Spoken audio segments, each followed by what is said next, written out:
오늘 말씀의 제목 한번 따라 하시죠. 나의 눈을 밝히소서. 우리가 항상 하나님 앞에 기도할 때에 나의 영의 눈을 항상 밝게 하여 주옵소서 이렇게 기도하잖아요. 오늘 말씀의 제목이 나의 눈을 밝히소서 이란 제목입니다.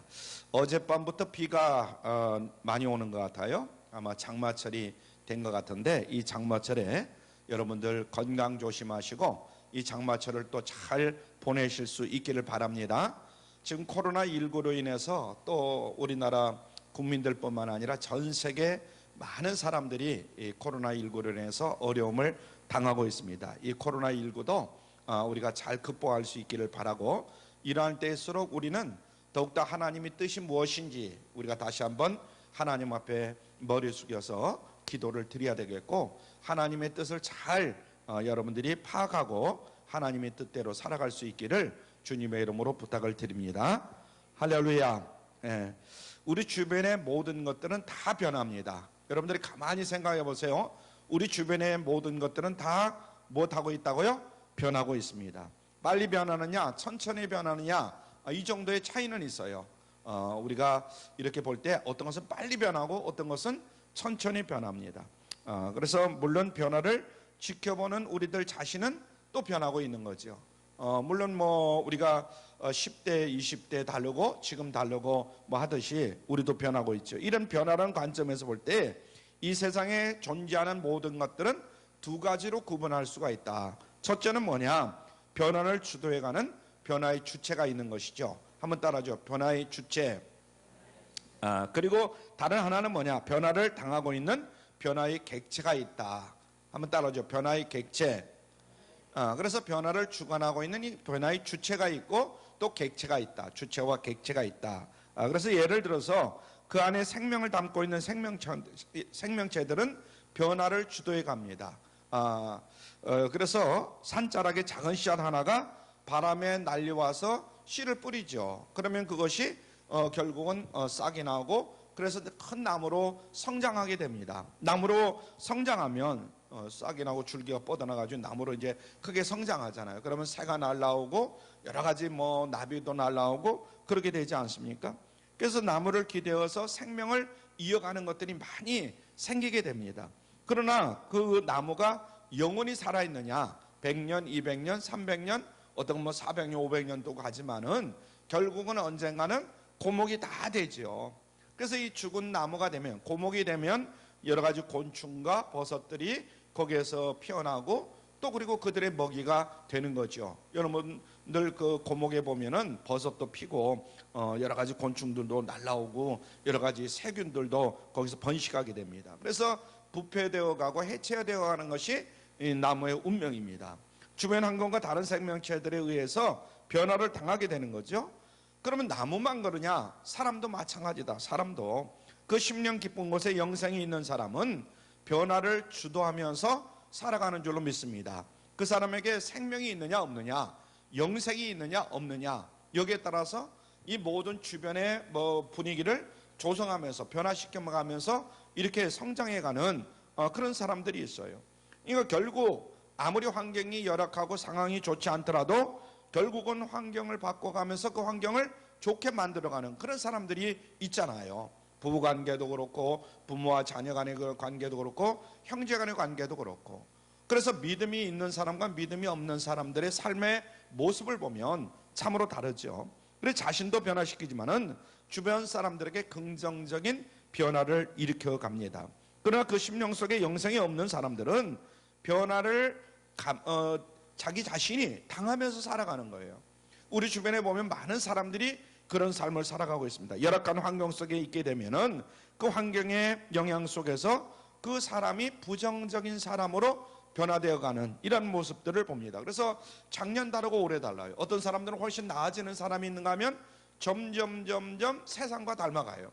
돈을 벌어서 부자는 되는지 모르지만은 부자로서 세상 사람들의 그 형태와 모양을 갖추면서 점점 부패해가는 이런 사람들이 얼마나 많은지 모릅니다. 그래서 좋지 않은 상황을 만나면 그 상황에 이끌려서 점점 악화되어 갑니다. 그러면서 결국은 이 상황을 탓하거나 환경을 탓하거나 여러 가지 그런 것들을 탓하고 원망을 합니다. 그렇습니다. 우리 그리스도인들은 그 심령 속에 영생이 있기 때문에 변화를 주도해 가는 줄로 믿습니다. 할렐루야. 여러분은 여러분의 삶에 있어서 항상 주인공으로 살아가요. 그러면서 주변의 환경을 늘 변화시켜 나갑니다. 자신을 변화시키고 환경과 상황까지도 새롭게 만들어가는 것이 바로 예수를 믿는 우리들이다, 이런 얘기죠.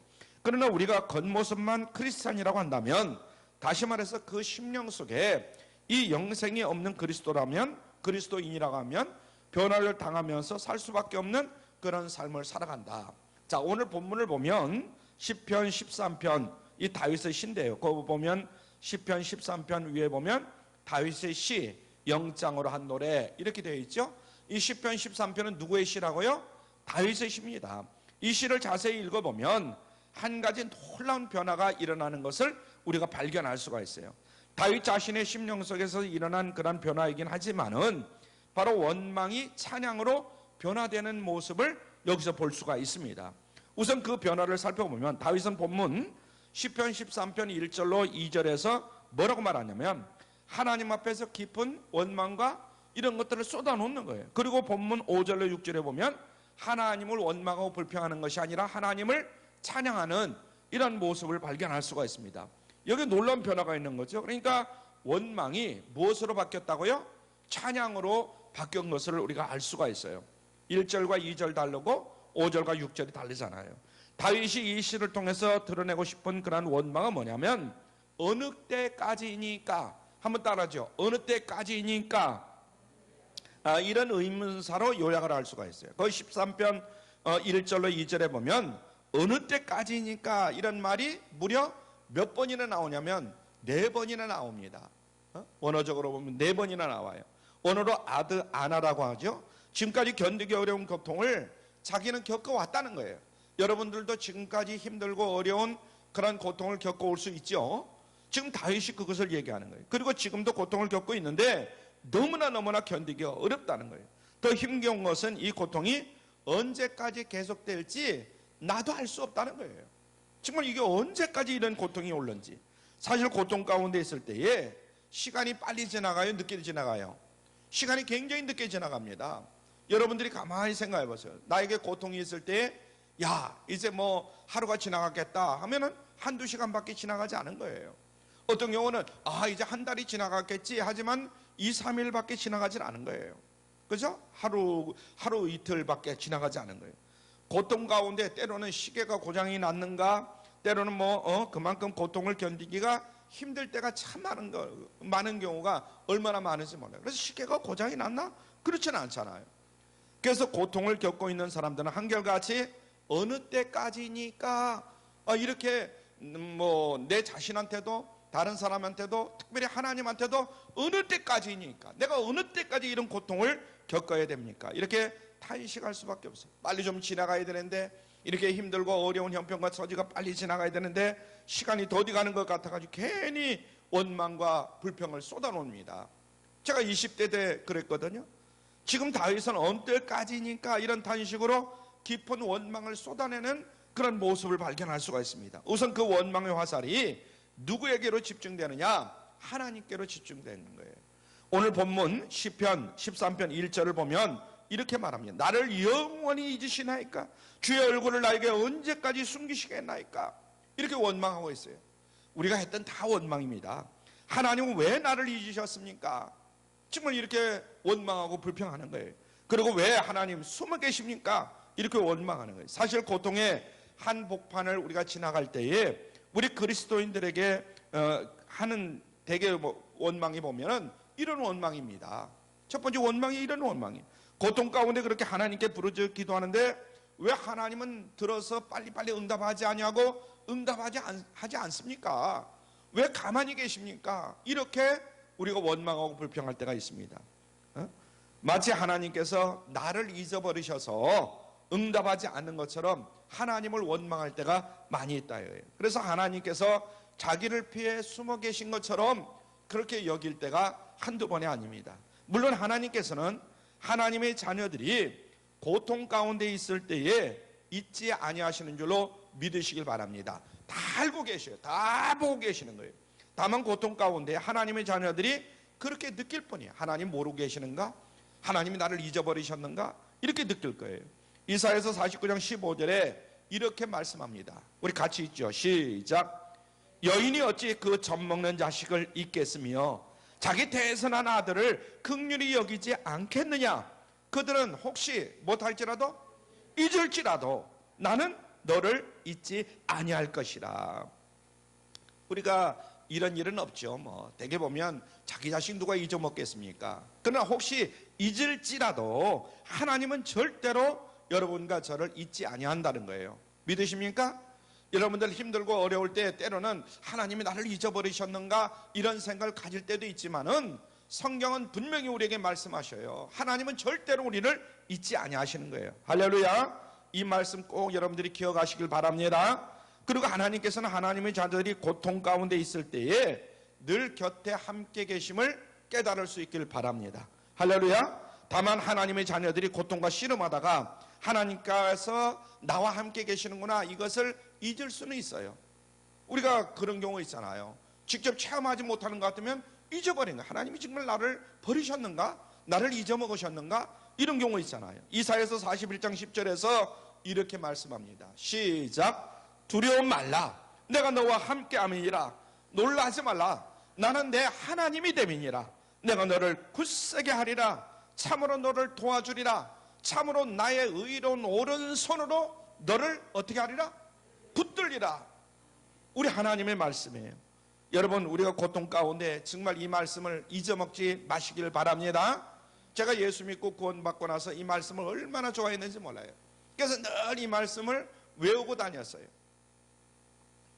다음으로 그 원망이 우리 자신에게로 이제 집중이 됩니다. 하나님께로 집중되던 원망이 이제는 내 자신에게로 집중이 돼. 자, 2절 봅니다. 2절을 보면 뭐라고 단식하냐면 내가 나의 영혼에 경영하고 총일토록 마음에 근심하기를 어느 때까지 하오며 이렇게 얘기하는 거예요.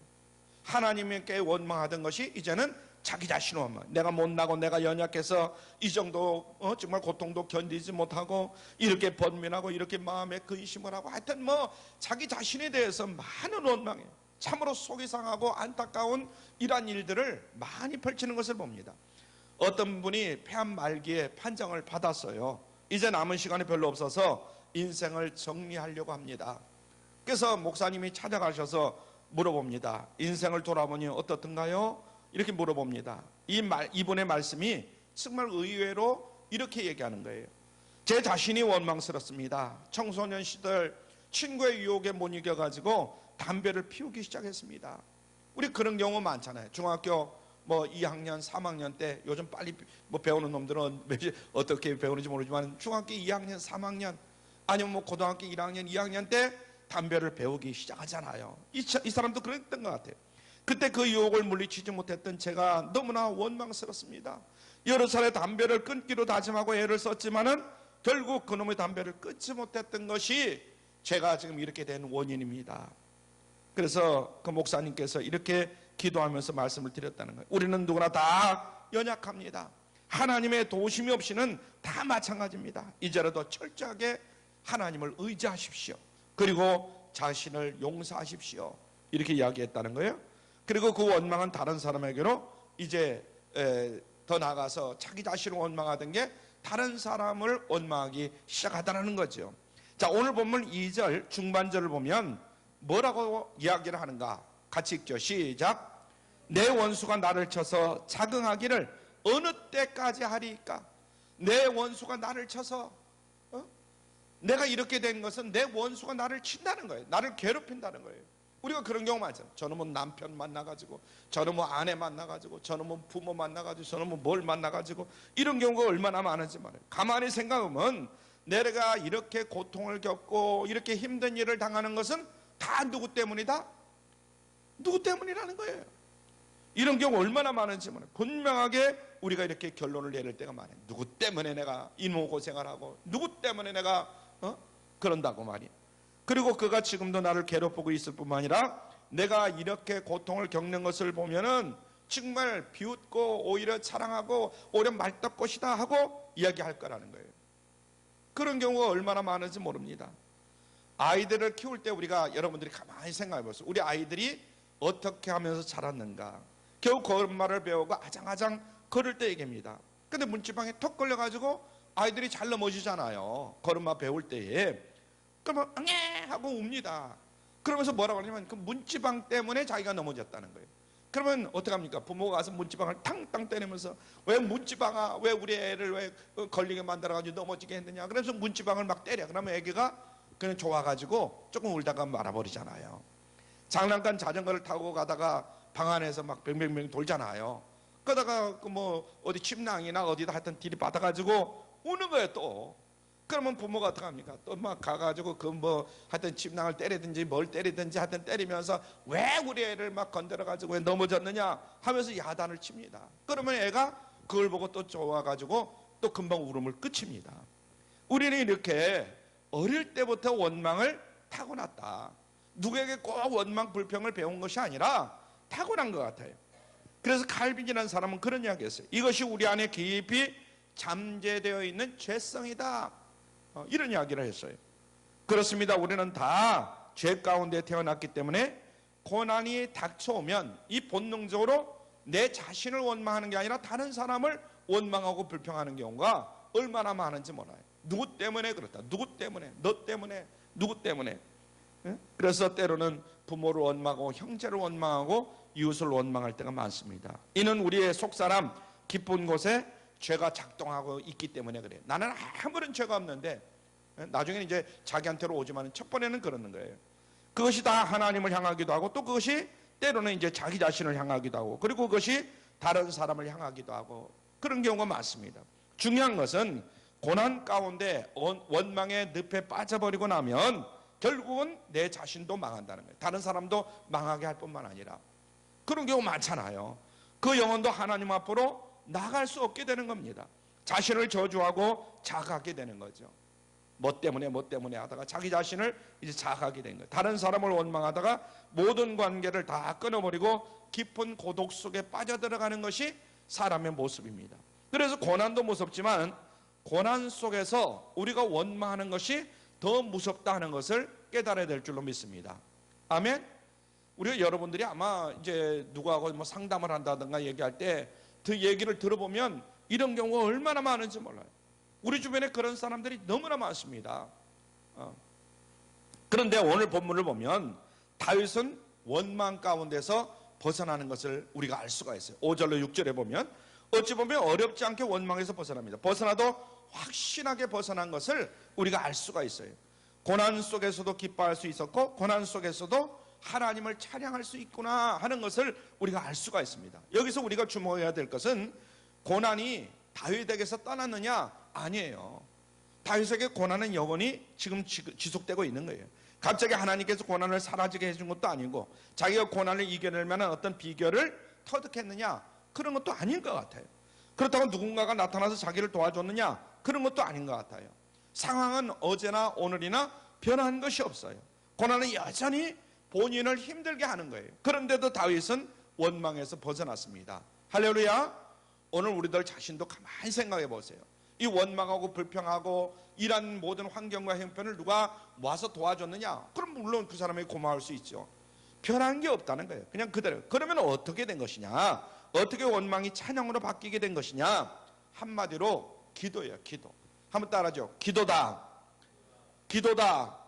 기도예요. 오늘 보면 13편 1절로 2절에서 보면 그렇게 폭풍같이 원망을 쏟아놓던 이 다윗은 갑자기 5절로 6절에 넘어와서 기뻐하면서 하나님을 찬양하는 거예요. 그 사이에 어떤 일이 일어났느냐? 바로 3절로 4절의 말씀입니다. 3절로 4절. 그것은 바로 기도했다는 거죠. 다윗이 하나님께 간절히 기도를 드린 것입니다. 그렇습니다. 기도가 능력인 줄로 믿으시길 바랍니다. 기도가 참 많은 것을 바꿔놓는 거예요. 우리가 성경에 보면 그런 말씀이 많이 나오지만은 마가의 다락방에 120문도가 모여서 막 기도하는 거예요. 그러죠? 그러자 역사가 바뀌기 시작한 겁니다. 교회가 생겨나게 되고 구원의 역사가 새로운 전기로 마련되는 거죠. 그래서 기도가 역사로 바뀌는 거죠. 사실 기도는 변화시키는 능력이 있음을 믿으시길 바랍니다. 할렐루야. 내가 힘들고 어려운 환경과 형편과 처지에 있을 때에 누구에게 말하기 전에 우리가 하나님 앞에 먼저 기도할 수 있길 바랍니다. 할렐루야. 하나님이 기도를 들으시고 응답해 주시는 거예요. 기도가 여러분의 가정을 변화시키는 거예요. 기도함으로 말미암아 교회가 변화되는 줄로 믿으시길 바랍니다. 기도함으로 말미암아 우리의 일터와 우리의 가정이 변화된다. 그리고 세상도 변화된다. 그러나 가장 먼저 일어나는 변화는 기도하는 그 사람 그 자체를 먼저 변화시키는 거예요. 할렐루야. 기도하는 나를 먼저 변화시킨다. 오늘 본문에 보면 다윗은 기도하면서 변화되는 것을 우리가 알 수가 있습니다. 그 마음속에 가득 차던 원망이 기도하면서 기쁨으로 변화되기 시작하는 거예요. 급기야 찬양으로 변화되는 줄로 믿으시길 바랍니다. 기쁨으로 변화되고 찬양으로 변화되고 그리고 이제 기도하는 사람이 되는 거죠. 여러분 가정이 힘들고 여러 가지 신앙생활 하는 게 힘들고 형편과 처지가 힘들 때 기도하시길 바랍니다. 할렐루야. 록펠러라는 사람을 알죠? 여러분들이 록펠러 너무나 잘 알 거예요. 미국의 전설적인 부자인데 나이가 33살 되었을 때에 이제 부자가 되기 시작하는 거예요. 막 돈이 막 들어오기 시작하는 거예요.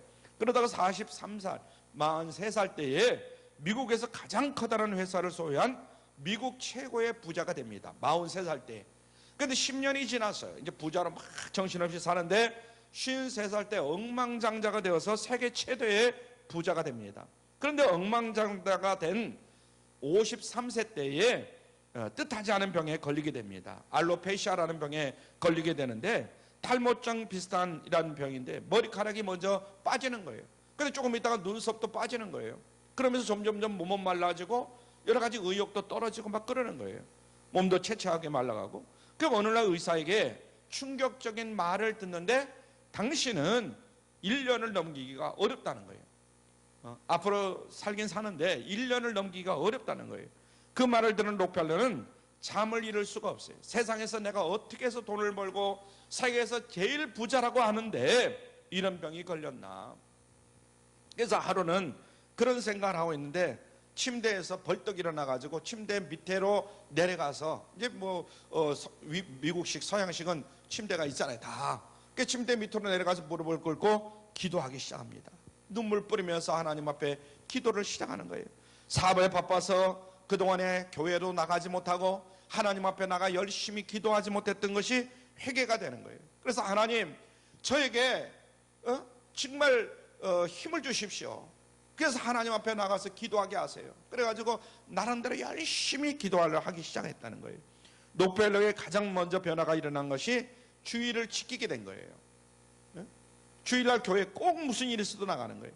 가슴으로 예수님을 영접하고 믿었다 이런 얘기입니다. 그리고 하나님을 위해서 그가 벌었던 돈을 쓰기 시작하는 거예요. 그래서 제일 먼저 시작한 것이 뭐냐면 뉴욕 맨하탄에 지금도 있습니다.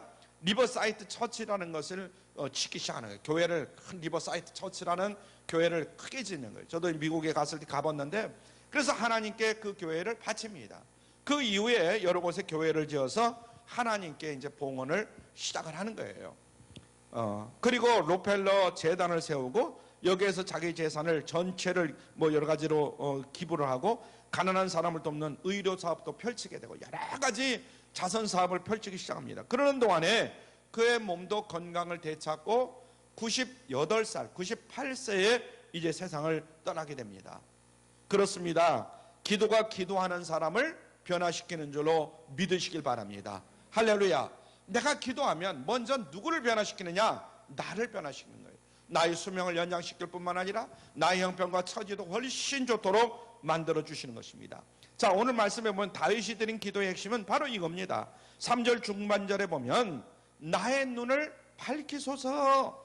다윗은 깊은 고난 속에서 자기의 눈이 어두워졌다. 이것을 깨닫게 된 거예요. 자기가 원망을 하게 된 것은 자기의 눈이 어두워져서 보아야 될 것을 제대로 보지 못한 것, 이것 때문에 내가 이 모양이 이 꼴이 됐구나, 이것을 알게 된 거예요. 한번 따라 하시죠. 나의 눈을 밝히소서. 여러분들 기도할 때 하나님 나의 영의 눈을 밝혀 주시옵소서, 이렇게 기도하실 수 있길 바랍니다. 사실 다윗은 남들이 보지 못하던 것을 볼 수 있었던 그런 사람이었어요. 우리가 알다시피 다윗이 어릴 때에, 소년의 때에 다윗이 골리앗과 싸워가지고 승리한 것을 너무나 잘 알 수가 있습니다. 그 당시 골리앗은 맹장이에요. 육안으로 보면 다윗은요 골리앗과 상대가 될 수가 없는 사람이에요. 그런데도 다윗은 골리앗과 맞싸웁니다. 다윗은 영안을 열고 자기와 함께 하신 하나님을 볼 수 있기 때문에 골리앗이 아무리 대장군이라 할지라도 그 앞으로 나갈 수가 있었던 겁니다. 할렐루야. 다윗이 그 당시 골리앗에게 이런 말을 합니다.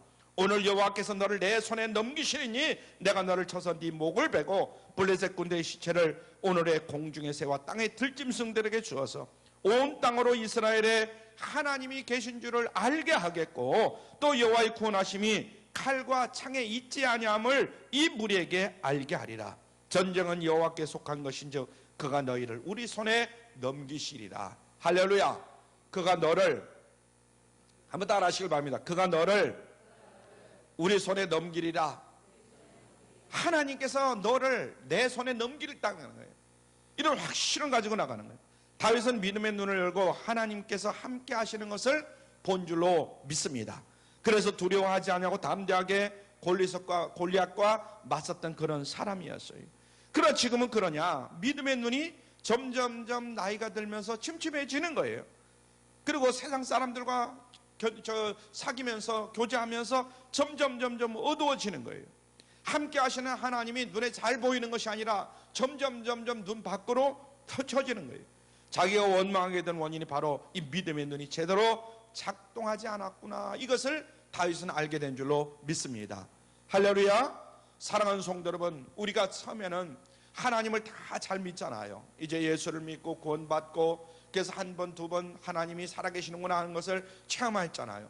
근데 사는 과정 속에서 내가 잘 살든 못 살든 사는 과정 속에서 하나님을 잊어버리는 경우 얼마나 많은지 몰라요. 하나님은 두 번째, 세 번째예요. 두 번째, 세 번째만 돼도 괜찮겠어요.